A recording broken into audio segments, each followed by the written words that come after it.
दुनिया की हवाई दुनिया का नक्शा बदल दिया। ये वही कंपनी है जो हर साल लगभग 1000 एयरक्राफ्ट बनाती है। सोचिए, हर दिन 3 नए जहाज। क्या आप अंदाजा लगा सकते हैं कि उस स्केल पर काम करना कितना बड़ा चैलेंज होगा? लेकिन इससे भी दिलचस्प कहानी ये है कि एयरबस के जहाज एक जगह पर पूरे नहीं बनते। इनके अलग-अलग हिस्से यूरोप के अलग-अलग देशों में तैयार किए जाते हैं। मसलन जर्मनी के हैम्बर्ग में टेल सेक्शंस, इंग्लैंड के ब्रॉटन में विंग्स, स्पेन के कडाज में स्टेबलाइजर्स और टेल, जबकि फ्रांस में नोज और सेंट्रल फ्यूजलाज कंपार्टमेंट्स तैयार किए जाते हैं। इन तमाम हिस्सों को आखिरकार फ्रांस के तुलूज नामी शहर में ले जाकर जोड़कर फाइनल जहाज तैयार होता है। अब सोचिए, एयरबस A380 जो कि दुनिया का सबसे बड़ा पैसेंजर प्लेन है, उसके पार्ट्स का साइज इतना बड़ा है कि उन्हें ट्रक, ट्रेन या साधारण कार्गो जहाज में ले जाना प्रैक्टिकली नामुमकिन है। एयरबस ने इस समस्या का हल 1994 में बलूगा नाम के कार्गो प्लेन की शक्ल में निकाला। ये विमान एक व्हेल की शेप से प्रेरित था और सचमुच अपने आकार और कैपेसिटी में बेमिसाल है। बलूगा इतना बड़ा है कि इसके अंदर 180 से ज्यादा छोटी कारें फिट हो जाएं। इसका नोज सेक्शन ऊपर उठ जाता है, बिल्कुल गाड़ी के बोनेट की तरह, और इसके जरिए विशाल विंग्स और फ्यूजलाज सेक्शंस को बड़े ही आराम से अंदर लोड किया जाता है। बलूगा ने एयरबस की मैन्युफैक्चरिंग को बिजली जैसी स्पीड दी। जहां पहले A380 जैसे जहाजों के हिस्सों को ट्रक या शिप से ले जाने में कई कई महीने लगते थे, अब वही काम बलूगा घंटों में कर डालती थी। लेकिन अब आया एक नया ट्विस्ट।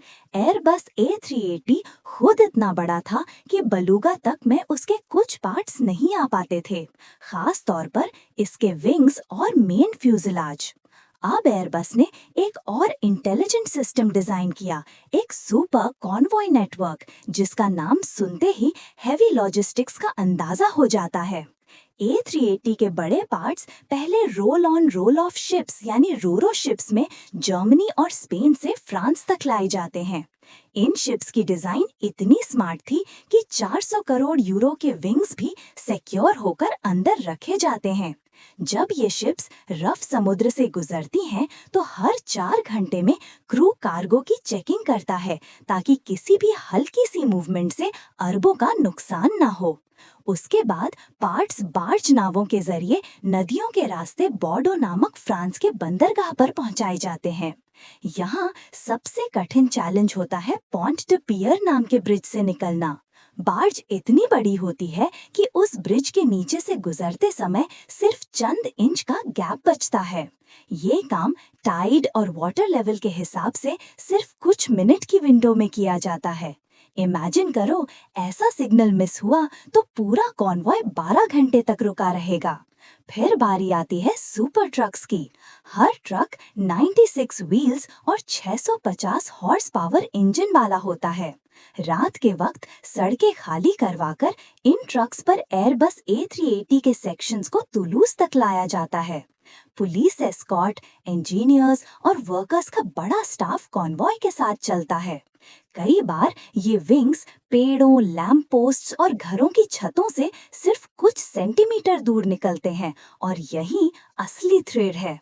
आखिरकार जब ये सारे हिस्से तुलूज की असेंबली यूनिट पहुंचते हैं, तो वहां के अल्ट्रा मॉडर्न सिस्टम की मदद से इन्हें जोड़कर एयरबस A380 तैयार होता है। एक A380 को कंप्लीट होने में, यानी उसके पार्ट्स को बनाने, मजदूरी करने, ट्रांसपोर्ट करने और असेंबल करने में लगभग 9 महीने लगते हैं। और जब ये जहाज रनवे पर खड़ा होता है, तो वाकई में ये इंसानी इंजीनियरिंग का एक अजूबा लगता है। A380 सिर्फ बड़ा नहीं है, ये विशालकाय है। 850 यात्रियों को एक साथ कैरी करने की क्षमता रखता है। इसका वेट 5,75,000 किलो तक होता है, जो 300 SUV कारों के बराबर है। इसकी कीमत लगभग $445 मिलियन, यानी इतने में आप बोइंग 737 के जहाज खरीद सकते हो। एयरबस A380 की कहानी सिर्फ एक विमान बनाने की नहीं, बल्कि पूरी यूरोपियन इंजीनियरिंग और लॉजिस्टिक्स ब्रिलियंस की कहानी है। अलग अलग देशों में तैयार होने वाले हिस्सों को लाखों मेहनत और प्लानिंग से एक अकेली जगह इकट्ठा करके एक ऐसा जहाज बनता है जिस पर दुनिया गर्व करती है।